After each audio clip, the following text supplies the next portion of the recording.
The German government has shifted its policy on Ukraine and announced it will deliver anti-aircraft tanks to the country. This as the United States hosts a meeting of military leaders at its airbase in Ramstein, Germany today.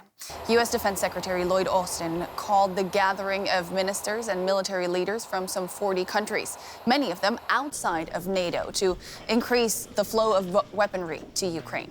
Beyond the tank shipments, Germany has also authorized the training of Ukrainian soldiers to use artillery systems on German soil in conjunction with the American military. And let's hear some of what U.S. Defense Chief Austin said at the start of the meeting.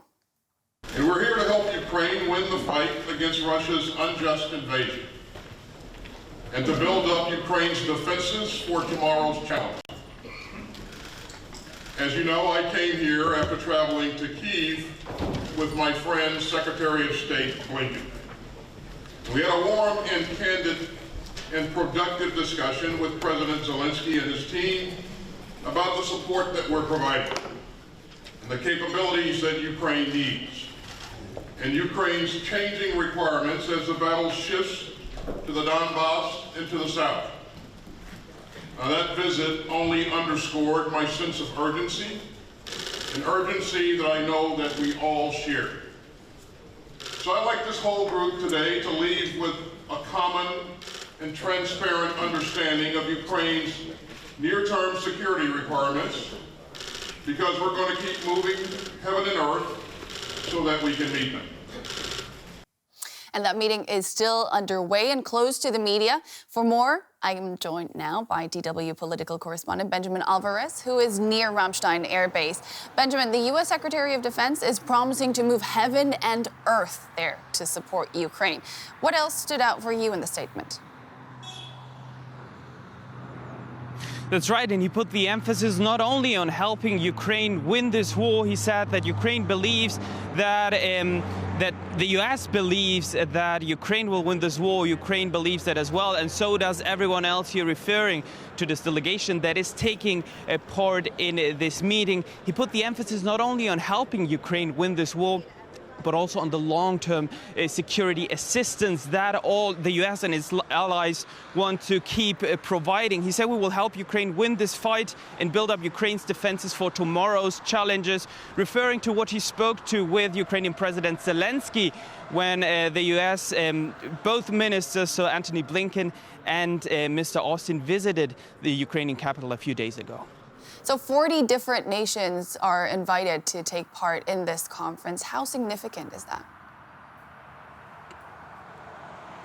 It is highly significant because they want to find a common approach with their allies. And as you mentioned already, this is not a meeting under the NATO umbrella. That's what the Pentagon spokesperson said as well last week. But as NATO Secretary General Jens Stoltenberg is taking place, as well as Finland, as well as Sweden, of course, it will have wide-ranging consequences, what will be decided here today. With, of course, Germany, of course, making headlines already by announcing this delivery of tanks, of these special tanks to Ukraine, tanks that are not used anymore by the Bundeswehr, so these Gepard tanks that are very specialized, also anti-aircraft systems. Something that is a huge paradigm shift for Germany, but for the US, for Ukraine and for its allies, it's long overdue. So it will be an interesting day today. They will give a press conference afterwards to announce how they will keep supporting Ukraine to defend itself against the Russian aggression. Benjamin Alvarez near Ramstein Air Base. Thank you so much.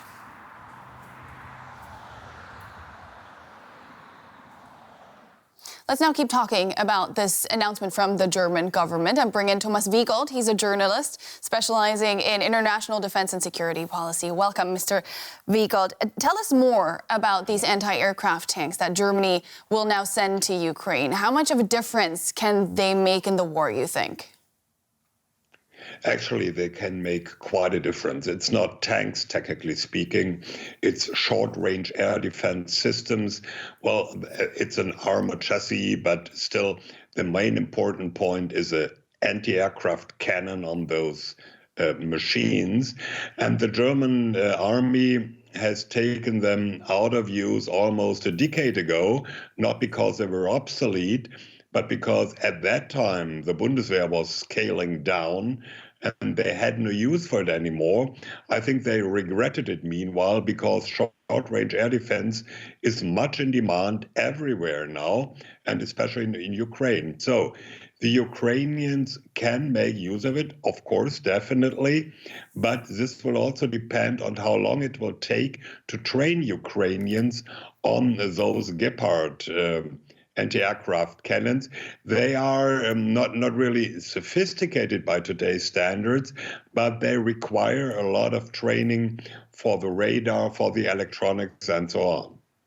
Yeah, that was one of the reasons why Germany was putting off giving these kinds of this kind of equipment to Ukraine, wasn't it? Give us an idea of how well equipped Ukraine's army is now, because there are a lot of countries pitching in. The U.S. Secretary of Defense said today he's convinced that Ukraine can actually win this war.